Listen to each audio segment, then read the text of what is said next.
100 साल पहले महात्मा गांधी जी कांग्रेस पार्टी के प्रेसिडेंट बने थे और 150 साल पहले सरदार पटेल जी इस धरती पे पैदा हुए थे। गांधी जी, सरदार पटेल जी ये कांग्रेस पार्टी के फाउंडेशन है, कांग्रेस पार्टी की नींव है।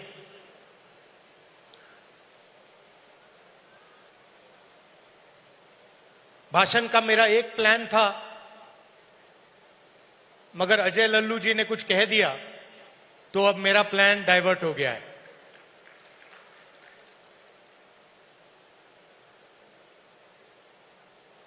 अभी उन्होंने कहा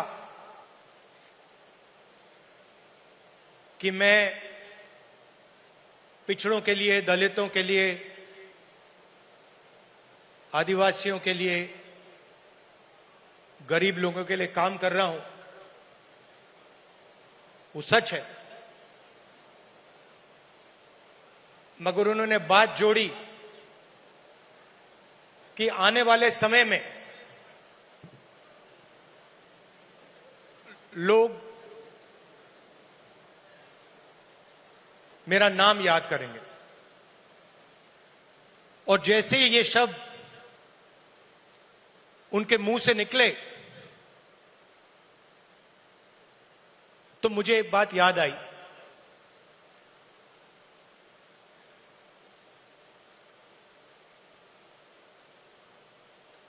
कुछ साल पहले एक जर्नलिस्ट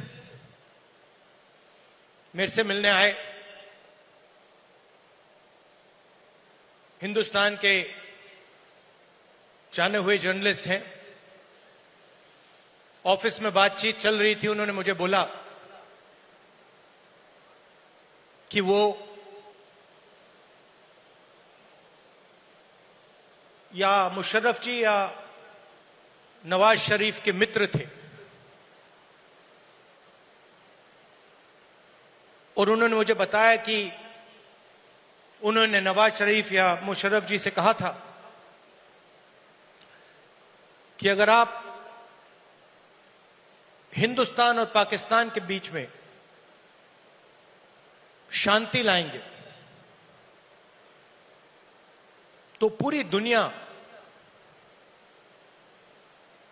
आपका नाम याद करेगी। और उस टाइम जब जर्नलिस्ट ने कहा था, मुझे एक बात याद आई थी।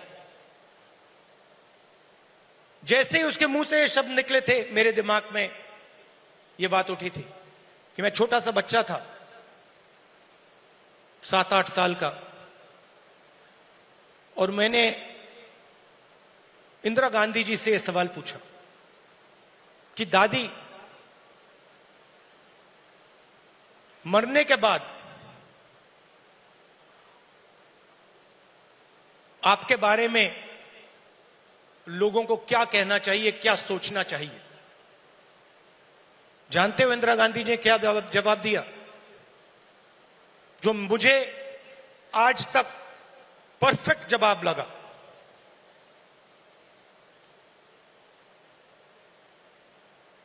उन्होंने कहा, राहुल, मैं अपना काम करती हूं, मरने के बाद लोग मेरा क्या सोचें क्या ना सोचें, मुझे कोई फर्क नहीं पड़ता है। मुझे इंटरेस्ट अपने काम से है और अगर पूरी दुनिया मेरे मरने के बाद मुझे भूल जाए, वो भी मेरे लिए मंजूर है, अगर मैंने अपना काम पूरा किया। तो यही मेरी सोच है। लोग क्या सोचेंगे क्या नहीं सोचेंगे, मुझे कोई फर्क नहीं पड़ता। सच्चाई क्या है और मुझे क्या करना है, वो मैं करना चाहता हूं।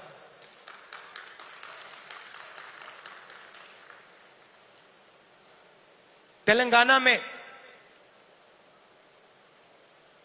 हमने एक क्रांतिकारी कदम उठाया, जाति जनगणना। उससे कुछ महीने पहले मैंने पार्लियामेंट हाउस में भाषण दिया था। मोदी जी के सामने कहा कि मोदी जी आप जाति जनगणना कराइए, देश को मालूम होना चाहिए इस देश में दलित कितने हैं,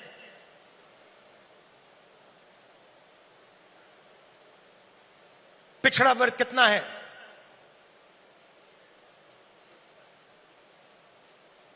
अति पिछड़ा कितना है, अति दलित कितने हैं, आदिवासी कितने हैं, माइनॉरिटीज कितने हैं, गरीब जनरल कास्ट के कितने लोग हैं।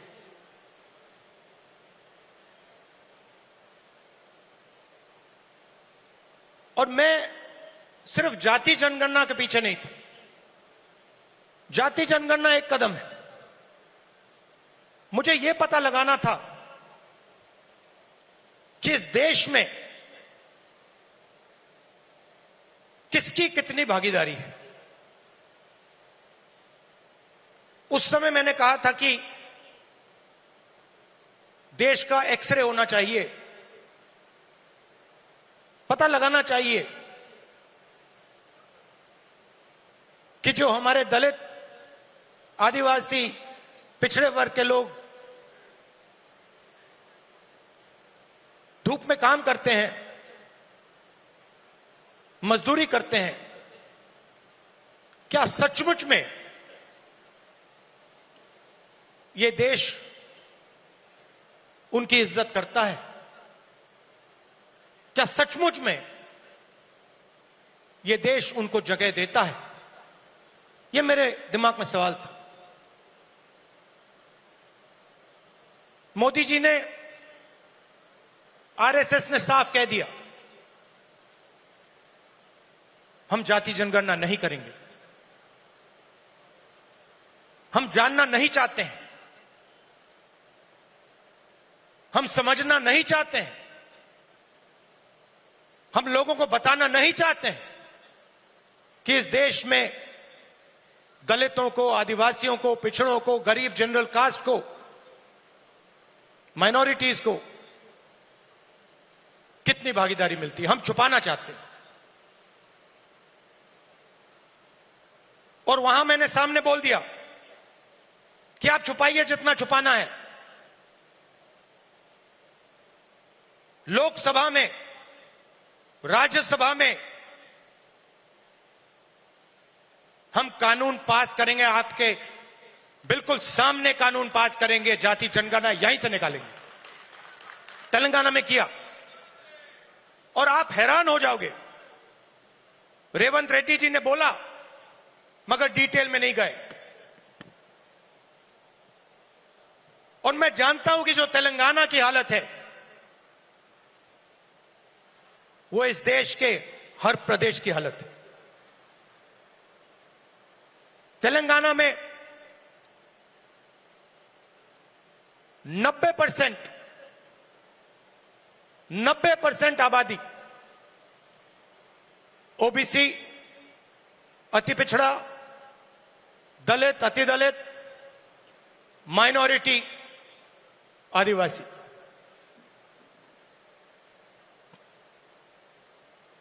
तेलंगाना का कॉर्पोरेट सेक्टर देखिए,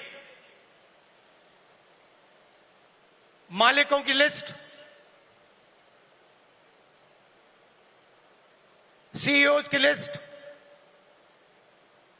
सीनियर मैनेजमेंट की लिस्ट, 90% में से आपको एक व्यक्ति नहीं मिलेगा।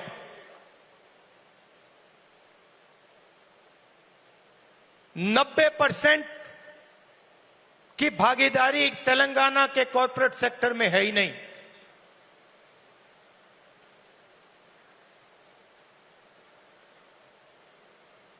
आजकल 21वीं सदी में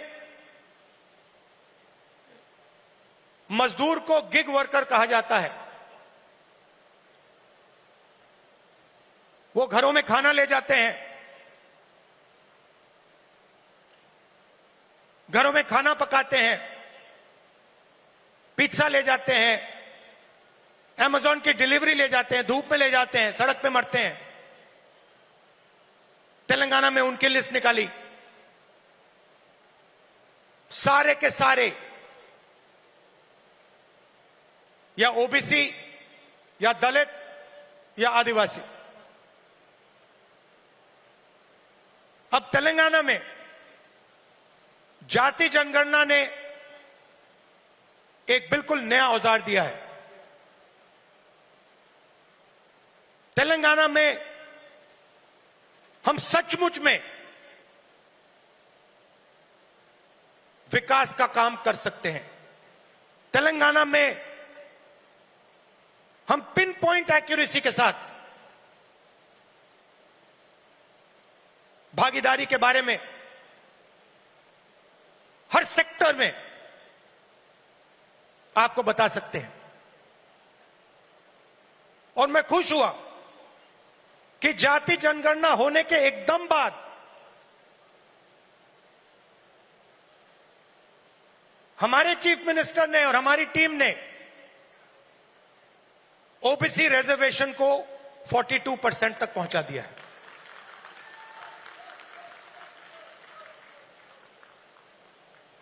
हम सुपर पावर की बात करते हैं, मगर जब धन की बात होती है, भागीदारी की बात होती है, कॉर्पोरेट इंडिया की बात होती है, चाहे प्राइवेट अस्पताल हो, प्राइवेट एजुकेशन सिस्टम हो, 90% उसमें है ही नहीं। मोदी जी 24 घंटा पिछले वर्ग की बात करते हैं, दलितों की बात करते हैं, आदिवासियों वनवासियों की बात करते हैं, वो उनको वनवासी कहते हैं। मगर जब उनकी भागीदारी का सवाल आता है, जब उनके पार्टिसिपेशन का सवाल आता है,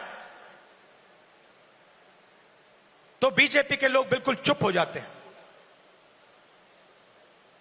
तो ये तेलंगाना ने एक क्रांतिकारी कदम उठाया है और पूरे देश को रास्ता दिखाया है।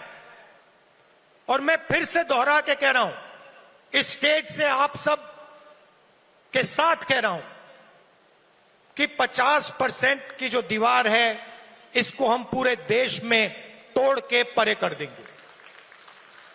और जो शुरुआत हमने तेलंगाना में की है, वही हम दिल्ली में पूरे हिंदुस्तान के लिए करने जा रहे हैं। एससी एसटी सब प्लान की मैंने बात उठाई। क्रांतिकारी कानून लाए थे हम, इसको बीजेपी ने रद्द कर दिया है। एक के बाद एक हिंदुस्तान की सारी संस्थाओं पर यह आक्रमण कर रहे हैं। जहां भी आपको पहले दलितों को, पिछड़ों को, आदिवासियों को, गरीब जनरल कास्ट को जहां भी पहले जगह मिलती थी, वो सारे के सारे दरवाजे एक के बाद एक बंद कर रहे हैं। पहले हिंदुस्तान के हर जात के युवा सेना में जा सकते थे, पेंशन मिलती थी, शहीद का दर्जा मिलता था, एक्स सर्विसमैन स्टेटस मिलता था। उसमें सब लोग जा सकते थे, खत्म कर दिया। आज हमारी सरकार युवाओं को कहती है कि अगर आप युद्ध में शहीद होगे और अगर आप अग्निवीर हो, तो हम आपको ना पेंशन देंगे, ना शहीद का दर्जा देंगे। आपके साथ में जो लड़ रहा है उसको मिलेगा, मगर आपको नहीं मिलेगा। रास्ता किसके लिए बंद किया? गरीबों के लिए, गरीब जनरल कास्ट, दलित, पिछड़ा वर्ग, अति पिछड़ा वर्ग, आदिवासियों के लिए पहले पब्लिक सेक्टर हुआ करता था, उसमें हर जात के लोग जा सकते थे। Steel authority India, BHEL, BSNL, HAL, ये आप सबको, पूरे देश के युवाओं को रोजगार देते थे, अपॉर्चुनिटी देते थे। एक के बाद एक इनको बंद किया जा रहा है।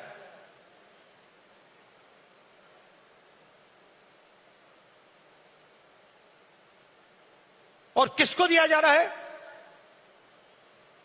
अदानी और अंबानी को।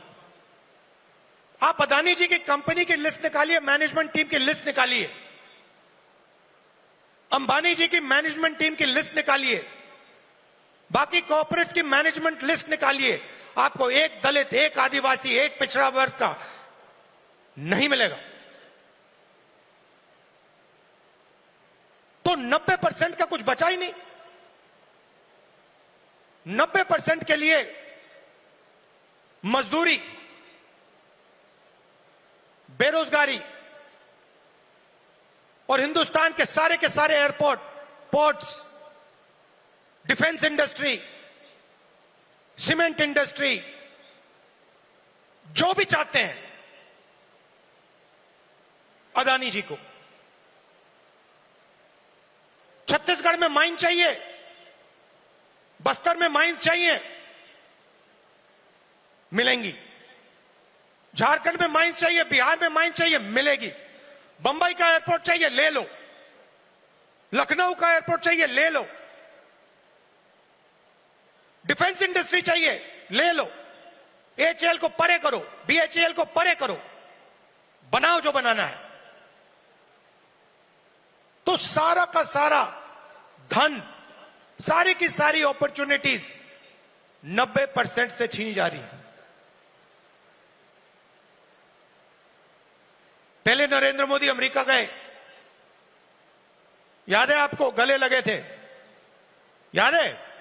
इस बार गले लगने वाली फोटो देखी आपने? देखी? कहां गायब हो गई? राष्ट्रपति ट्रंप ने ऑर्डर दिया, जिनको मोदी जी अपने मित्र कहते हैं, ऑर्डर दिया, सुनो, इस बार गले नहीं लगेंगे, इस बार नए टैरिफ लगाएंगे। चूं तक नहीं निकली, आज तक गायब है।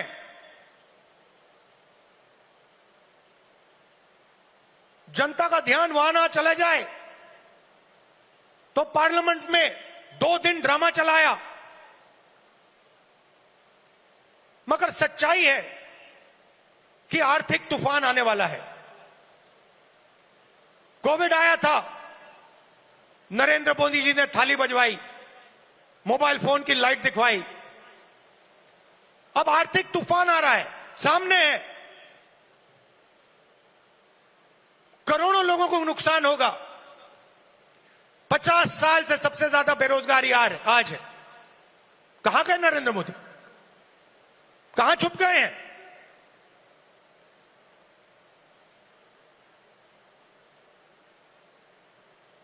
बांग्लादेश का राष्ट्रपति उल्टा बयान देता है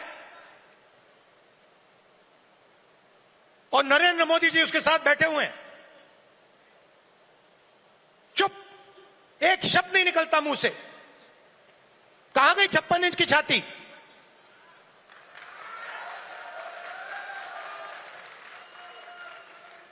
जब प्रधानमंत्री को कहना था, इंदिरा गांधी से एक बार किसी ने पूछा, डू यू लीन लेफ्ट और राइट,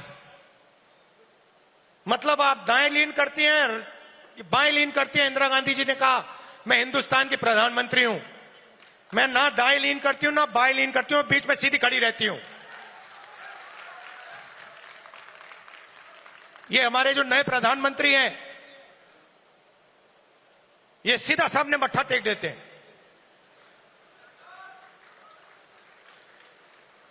सच्चाई है हिंदुस्तान की, और विचारधारा की लड़ाई है।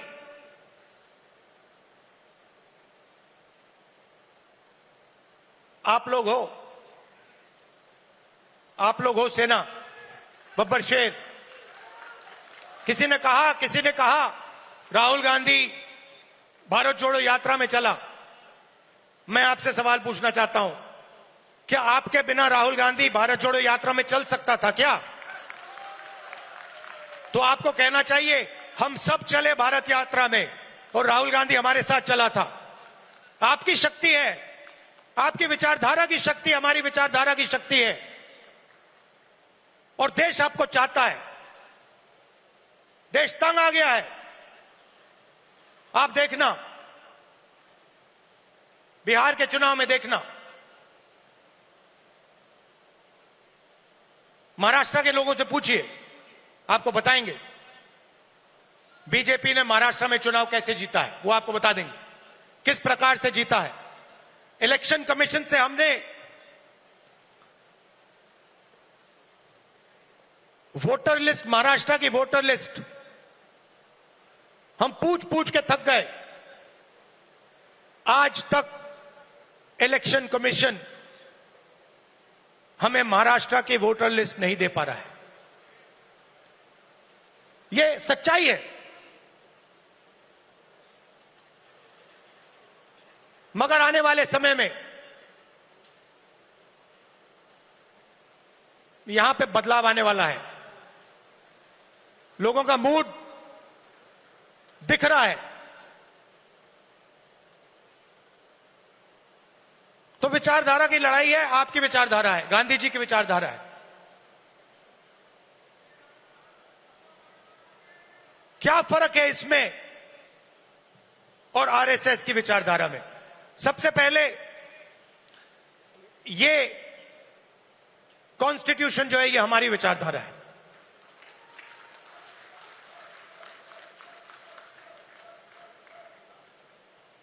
इसमें गांधी जी की, अंबेडकर जी की, पटेल जी की, बुद्ध भगवान की, नारायण गुरु जी की, गुरु नानक जी की, कबीर जी की, बसवना जी की विचारधारा है। यह 70 साल पुराना डॉक्यूमेंट नहीं है, यह हजारों साल पुरानी सोच है, और यह आपकी है।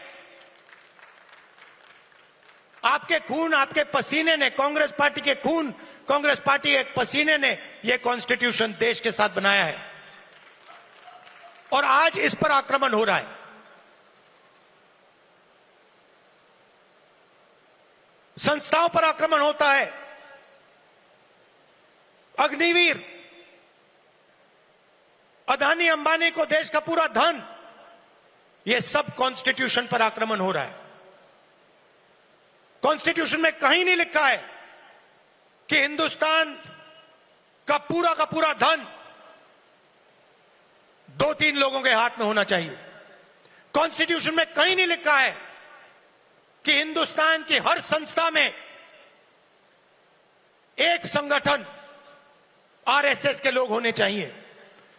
इस कॉन्स्टिट्यूशन में कहीं नहीं लिखा है कि हिंदुस्तान की सब यूनिवर्सिटीज के वाइस चांसलर आरएसएस के होने चाहिए।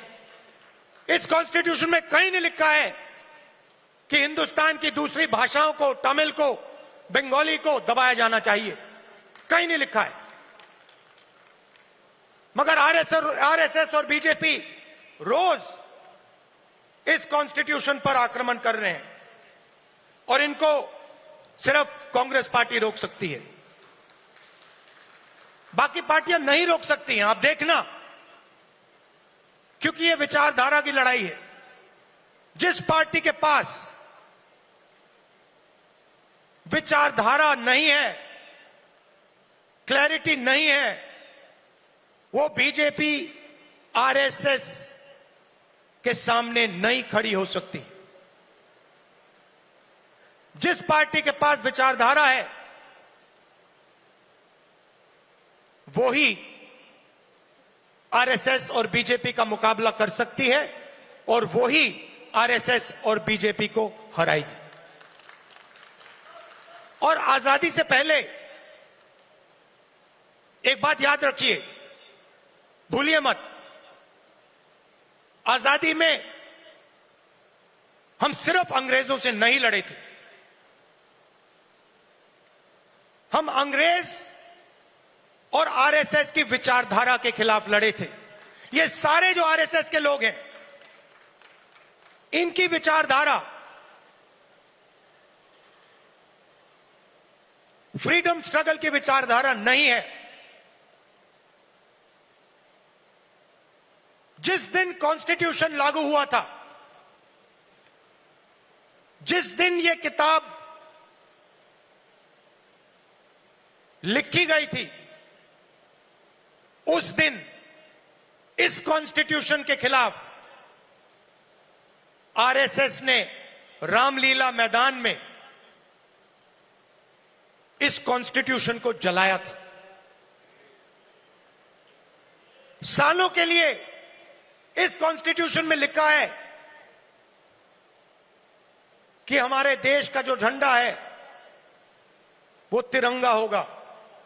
सालों के लिए आरएसएस ने तिरंगा को सलूट नहीं मारा था। यह सच है। आज जो भी कहें, उनकी विचारधारा कॉन्स्टिट्यूशन के खिलाफ है। वो लोकतंत्र को खत्म करना चाहते हैं, वो हिंदुस्तान की सारी संस्थाओं को कंट्रोल करना चाहते हैं और अंबानी अदानी को हिंदुस्तान का पूरा धन पकड़ाना चाहते हैं। और हमारी विचारधारा कहती है कि यह देश हर जात का, हर धर्म का है, हर भाषा का है। इस देश की संस्थाएं, इस देश के इंस्टीट्यूशंस किसी एक संगठन के नहीं हैं, कांग्रेस पार्टी के नहीं हैं, इस देश की जनता के हैं और इस देश की जनता को उन इंस्टीट्यूशंस पर कंट्रोल होना चाहिए। यह लड़ाई चल रही है। कुछ दिन पहले बीजेपी ने लोकसभा में वक्फ बिल पास किया। वक्फ बिल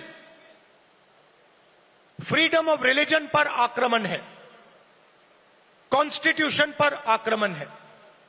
उसके एकदम बाद ऑब्जर्वर न्यूज़पेपर, उनका जो न्यूज़पेपर है,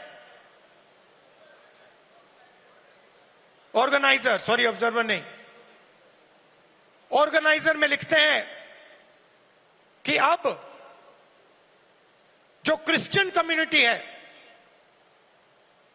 उनकी जमीन पर हम आक्रमण करने जा रहे हैं। और उसके बाद जो हमारे सिख भाई हैं आपके पास भी आएंगे। तो आप ये मत सोचिए कि ये आप पर आक्रमण नहीं है। और ये एंटी कॉन्स्टिट्यूशन है और anti freedom of religion act है और ये देश के सब लोगों को मालूम होना चाहिए।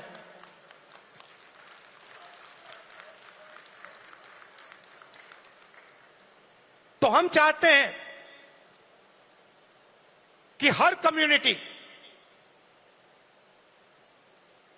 हर धर्म, हर भाषा को इस देश में इज्जत मिले, रिस्पेक्ट मिले, जगह मिले। हम चाहते हैं कि यह देश सब लोगों का हो और हर धर्म, हर जात, हर भाषा को इस देश से फायदा मिले। यहां पीछे जूली जी हैं, कहां हैं आप? जूली जी कहां हैं? जूली जी टिकाराम जूली जी कहां है भाई? हाँ, जूली बुलाइए उनको।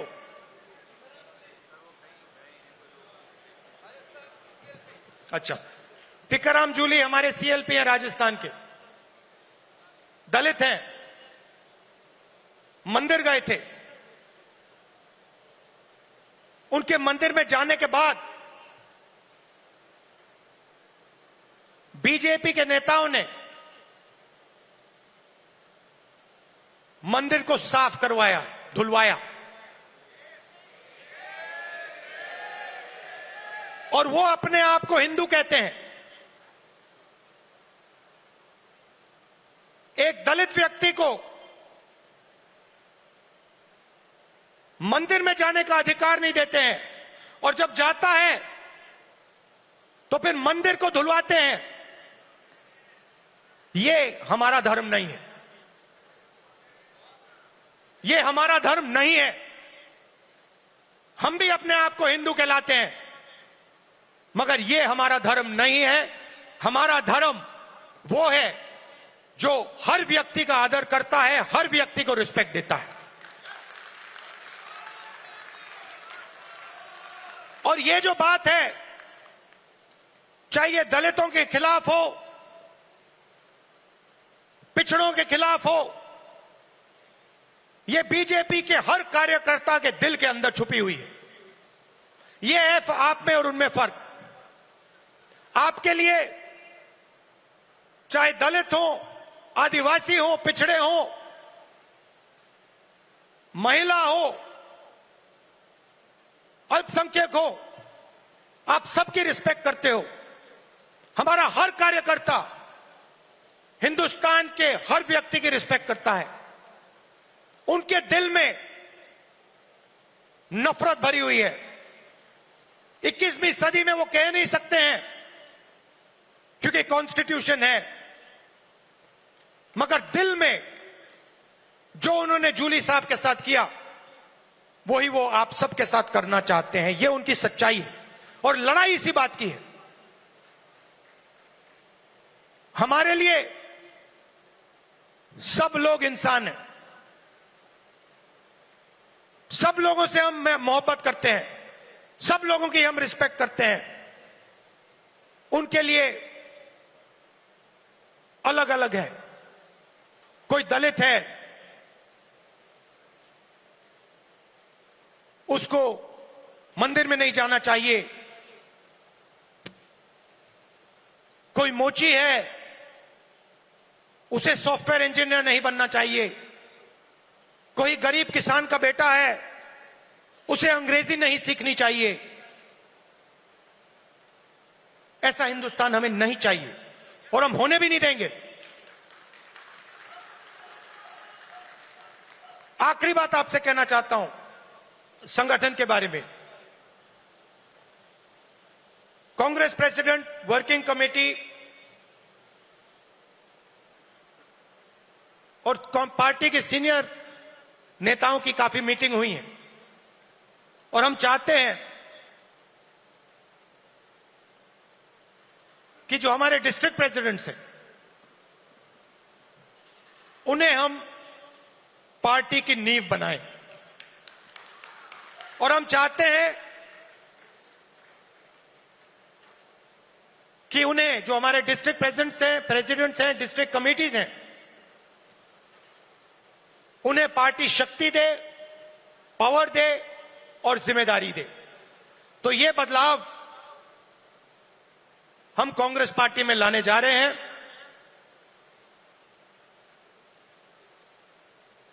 डिस्ट्रिक्ट कमेटी और डिस्ट्रिक्ट प्रेसिडेंट को हम पार्टी का फाउंडेशन बनाने जा रहे हैं।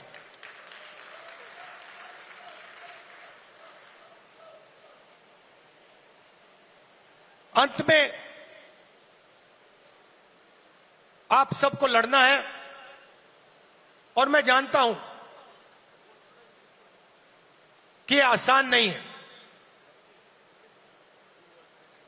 क्योंकि उनके पास धन है,